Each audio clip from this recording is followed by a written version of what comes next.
So ngayon mga tits, pag-uusapan naman natin kung paano nga ba natin mabasag yung mga solido na bato, okay? So maraming teknik para mabasag yung solido na bato.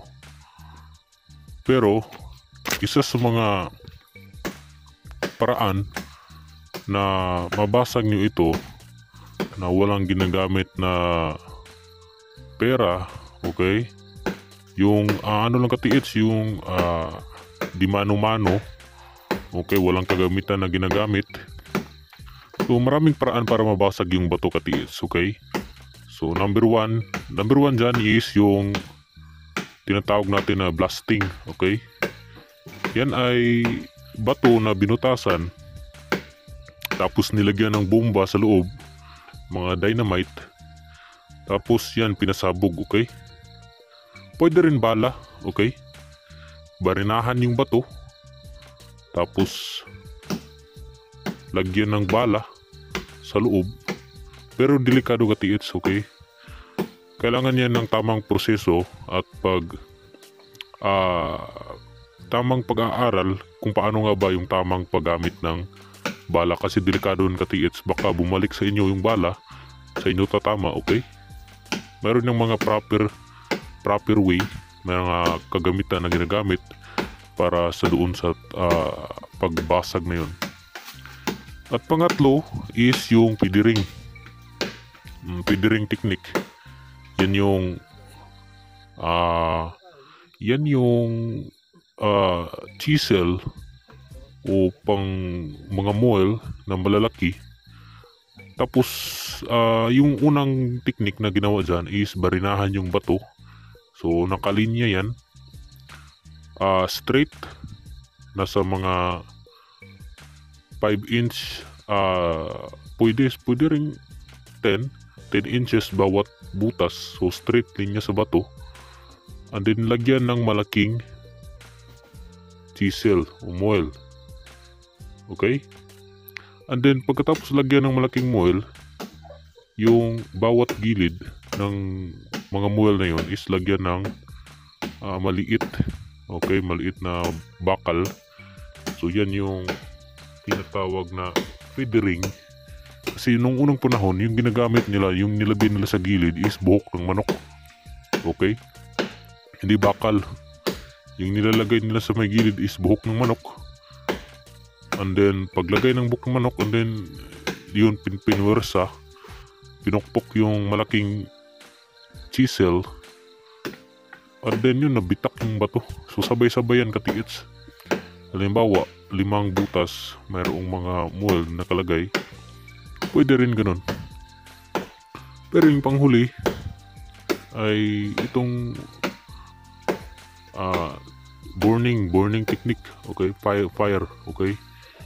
Gamit yung apoy, pwede tayo makabasag ng bato. Isa ito sa pinakamadali at pinaka-effective para mabasag yung solido ng mga bato, okay? So yung kailangan mo lang dito is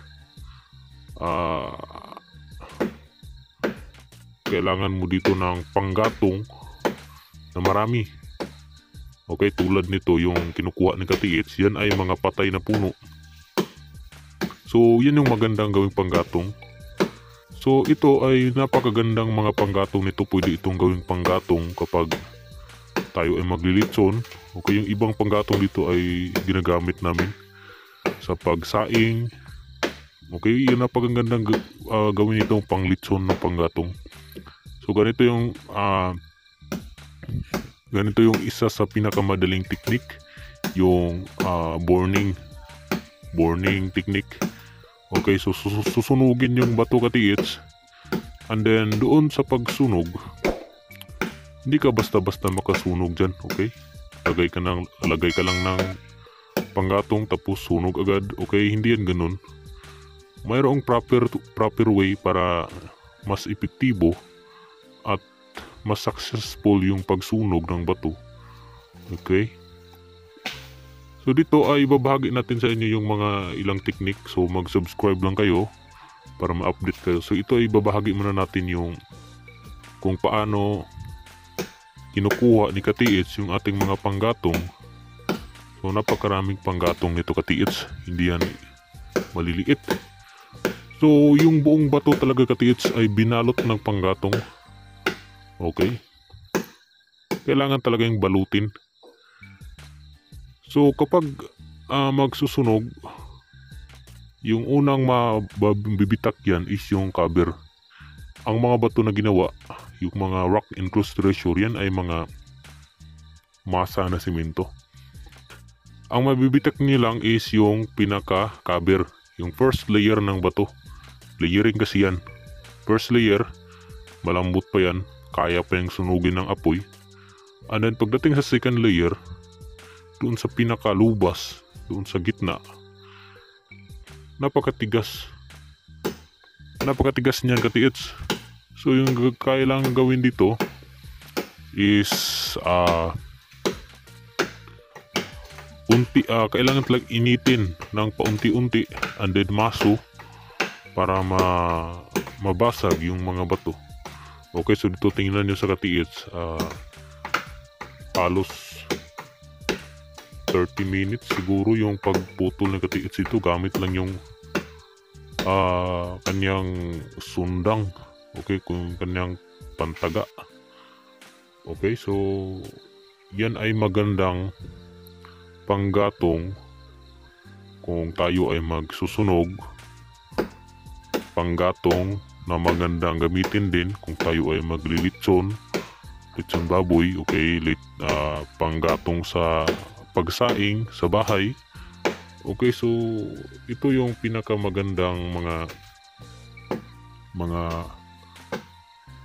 bagay na libre sa paligid. Okay, dahil kapag sa ilang lugar, halimbawa sa mga city, walang ganito. Okay, walang free na panggatong. Okay, so yan ay mga magandang mga material na bagay na dapat ipagpasalamat natin sa may kapal. Okay, so yan ay mga patay na yan na puno. Okay, so yan ay ginagamit na panggatong. So maganda itong gamitin kasi malaki, hindi siya madaling maubos ng apoy kapag tayo ay nagsusunog. Yan ay buong gabi. Okay, ay buong araw siya na umiinit, na nagbabaga. Okay, at unti-unting pinainit niya yung bato hanggang sa magkaroon na siya ng groove. Okay, magkaroon na ng groove, and then kapag mayroon ng groove, pagdating nyo sa second to third attempt, yung mga groove, yun na yung dadaanan ng apoy. Okay, mas madali na yung mabasag. Yan, ginamitan na ni Katiits ng bato para maputol kasi napakalaki ng puno na yan. Delikado kapag kanya pang tinutuloy na putulin gamit yung kanyang pantaga. Okay, so ganun yun. At ito yung mga magandang technique para makuha yung tinatawag natin na rock enclosed treasure. So hindi lahat ng bato mayroong laman na treasure. Piling-pili lang yan. Okay, sabihin natin sa isang creek, sa 5 bato na pwedeng makita, mayroon lamang isa. Okay, mayroon lamang isang bato na mayroong laman sa loob. So paano nga ba natin nalaman na mayroong laman? Okay, so dito mayroon tayo nakita na sign. Okay, dito sa kanyang front view, mayroon tayong makikita na sukib, para siyang kuweba sign. Pero sa loob mayroon siyang bilog na parang tinakpan. So meaning, yan ay rock enclosed treasure. So yung item ay nilagay sa loob. And then ngayon, pagtingin namin doon sa likod, meron siyang butas na malalim. yung butas na yon ay hindi yon malaki. According ni Katiits, yung nakakita nito, noong unang panahon, bata pa siya, yung laki ng butas niyan ay para lang yung coconut stick. And then yun, kina-curious siya kung ano nga ba yung laman kasi napakalalim. Minaso niya Katiits. And then pagmaso niya, hanggang kasya na yung kanyang isang kamay, nabigla siya Katiits na hindi naabot yung pinakadulo. Napakalalim pala. So kayo kumuha siya ng panukat, isang stick ng kahoy. And then pagsukat niya na nagulat siya kasi umabot ng 5 feet. Hindi pa yun nasagad dahil yung butas sa loob ay hindi straight. So pakurba. Okay, so ganun yung sign dito ng isang rock enclosed treasure. Okay, so napakagandang sign na inyong makikita sa inyong paligid. Rock enclosed treasure meaning doon sa loob yung item. So dito si Katiits lang yung mag-isa nandito kasi kumukuha din kami ng ibang panggatong. So kami lang dito yung nag-ooperate. Ba't naman kami magsasama ng marami kung kaya namang basagin ng kami lang tatlo. Okay, so ganun yung pagbasag ng rock enclosed treasure. So kailangan ng panggatong na marami, malalaki para hindi agad maubos ang apoy. And then pag-pile niyan ay kailangan na lagyan ng madaling masunog na mga puno yung pinakailalim. Halimbawa, dahon ng niyog, puno ng kawayan na patay, yan yung ilalagay sa ilalim. So yun lang Katiits, at huwag niyong kalimutan mag-subscribe.